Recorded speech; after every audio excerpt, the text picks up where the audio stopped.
হো শেরমান আলী আহমেদ ডাঙরিয়া কইছে যে আমরা হলো যাহেরা মানে অসমীয়া ভাষাটো মানে কি এইবাৰৰ লোকপিয়ালত অসমীয়া ভাষাটো দিব লাগে।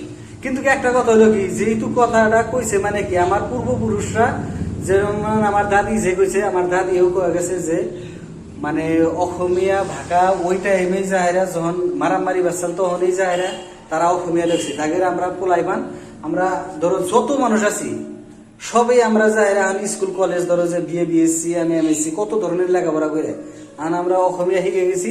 ধরো যে আঙ্গের ছেলে পোলাইবানও যাহেরা অসমীয়া শিখবো আঙ্গের কোনো ভাষা আঙ্গের যে মানে লেখার কোনো দরকার নেই। আঙ্গের একটাই ভাষা হইলো যাহেরা রাজ্যিক ভাষা অসমীয়া। মায়ের যেটা গর্ব, মায়ের থেকে মায়ের যেটা ভাষাটা আমরা শিখছি ওই ভাষাটা হলো যাহেরা আঙ্গের হলো যাহেরা মানে ভিতরে ধরো যে যেটা ভাষা হেঁকে যায় মানে ধরো যে জায়গায় থাকে সেই ভাষাটা হেঁকে।